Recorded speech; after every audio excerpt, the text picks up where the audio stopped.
조갑제 TV 시청자 여러분 안녕하십니까? 2023년 6월 18일 오후 4시 34분입니다.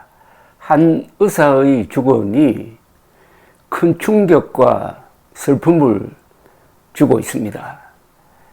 우회전하던 추락에 깔려서 돌아가신 분은 주석중 교수입니다. 62세입니다. 서울 아산병원 심장혈관 흉부외과 소속이었습니다. 이분은 이 분야의 제1인자라고 합니다. 어제 서울 송파경찰서에 따르면은 지난 6월 16일 오후 1시 20분쯤 서울 송파구 풍납동 교차로에서 트럭 운전자가 자전거를 치는 사고가 발생했는데 바로 그 자전거를 몰고 계시던 분이 주석중 교수였습니다. 트럭 운전자는 60대 남성인데 당시 우회전을 하려다가 횡단보도를 건너는 자전거를 치었고 트럭의 오른쪽 뒷바퀴가 자전거를 짓밟고 지나가면서 주석중 교수가 사망했습니다.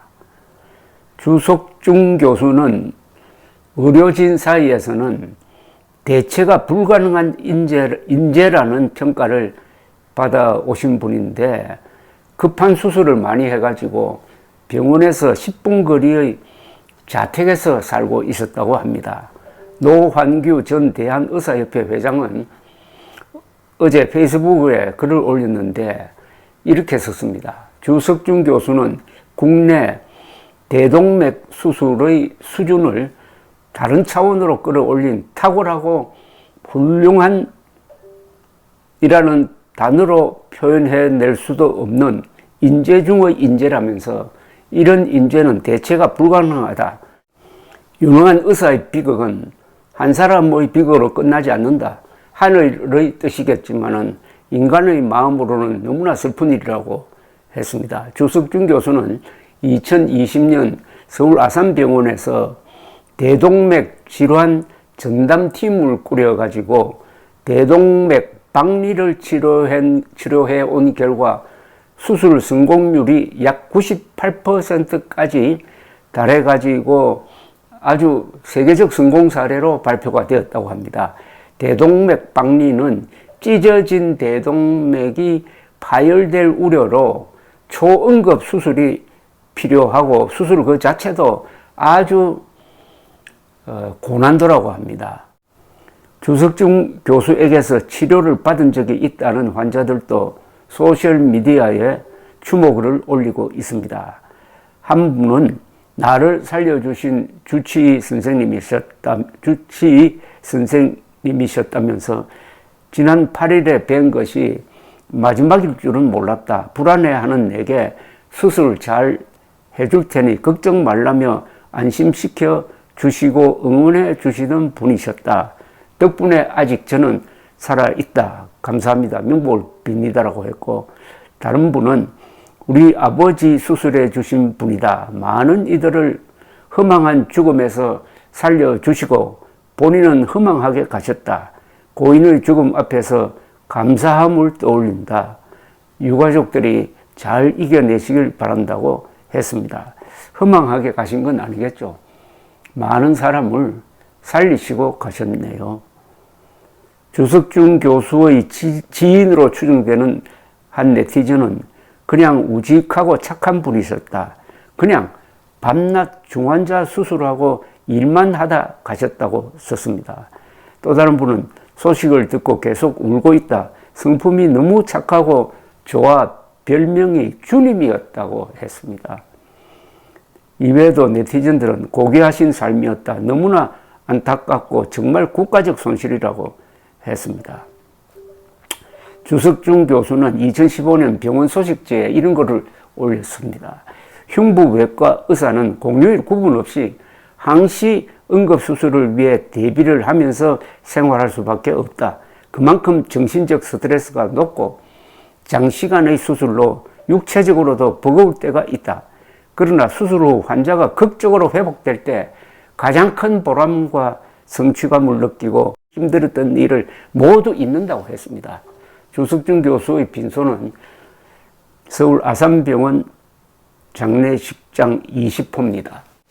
주석준 교수의 죽음을 알리는 조선닷컴 기사에 이런 댓글이 달려있네요. 사연들이라는 필명으로 쓰신 분인데, 정말 귀하고 꼭 필요하신 분이 이 세상을 떠나셔서 안타까움을 금할 수가 없습니다. 저는 2021년 7월 주석준 교수님께 대동맥 판막 부전증으로 가슴을 째고 대동맥 판막을 동물 판막으로 치환하는 수술을 받았습니다.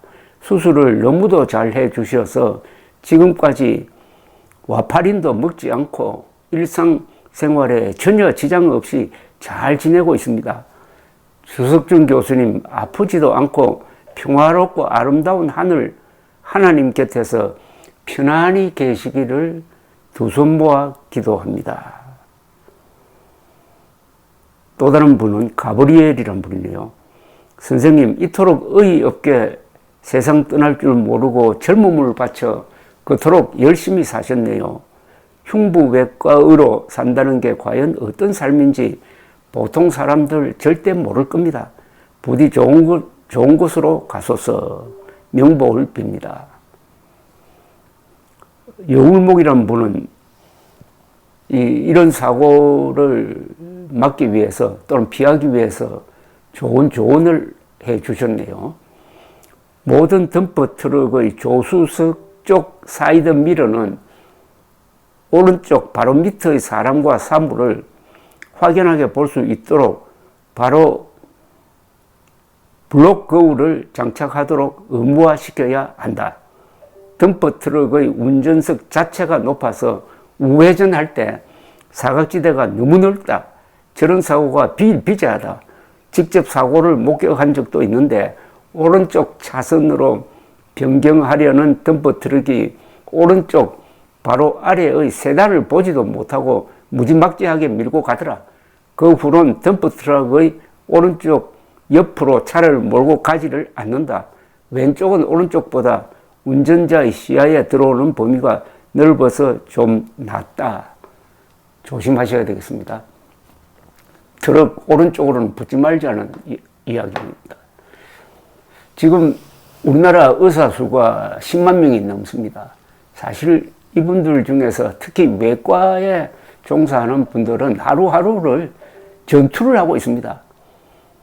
죽어가는 생명을 구하는 게 우크라이나 전쟁에서 총 들고 싸우는 것과 같습니다. 얼마나 긴장된 삶이겠습니까? 어떤 수술은 10시간 넘게 서서 온 신경을 모아서 수술을 하는 분들입니다. 그런 노고에 비교하면은 의사들의 역할은 참 고귀한데 이분들의 고충이라든지 이런 게 정치적으로 반영되는 데는 좀 약합니다.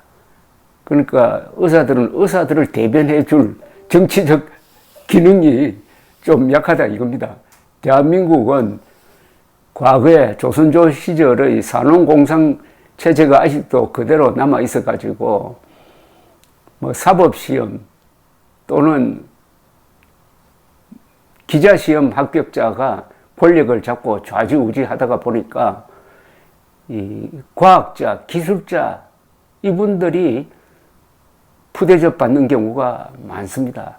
우리나라 의료체제가 세계에서 1등이라고 합니다.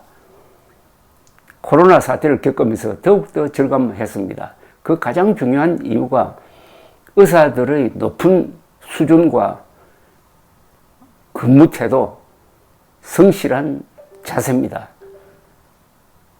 의사들이 아주 친구처럼 환자들을 대하고 의사들을 쉽게 만나고 할 수 있는 곳이 세계에서 많지 않습니다. 의사 1인당 환자 면접 수가 세계에서 1등인 나라가 한국입니다. 한국은 의사를 쉽게 만날 수 있다는 점에서 바로 우리나라 평균 수명이 세계 최고로 가고 있는 것과 바로 직결됩니다. 의사를 쉽게 만나야 아픈 병을 적기에 치료할 수 있는 것 아닙니까? 사람이 아프면은 바로 긴급하게 손을 대야 합니다. 주석준 교수도 바로 그런 일을 하는 분이었습니다.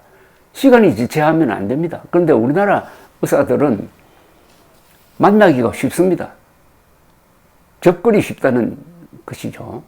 1977년 박정희 대통령이 의료보험을 시작을 하면서 전 국민 의료보험 체제로 가는 과정에서 의료의 수요와 공급이 증가해가지고 이와 같은 세계 최고의 의료 수준을 만드는데 그게 전사처럼 청진기를 든 전사, 군인처럼 생명이 왔다 갔다 하는 그 현장에서 특히 외과 의사처럼 수술 칼을 들고 집도를 해 가면서 하루하루를 아슬아슬하게 사는 분들이 있다는 것을 이번 주 교수의 사망을 계기로 우리 국민들이 이해를 해야 합니다. 격려를 해야 합니다.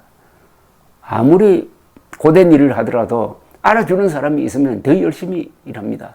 주석준 교수가 아까 썼던 대로 그 수술이 아무리 어렵지만은 수술한 후에 결과가 좋으면은 그동안의 수고가 다 잊혀진다는 것 아닙니까? 사람이 사람을 살리는 일이 아무나 할 수 있는 것 아니지 않습니까?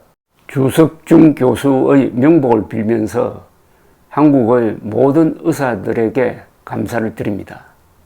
고맙습니다.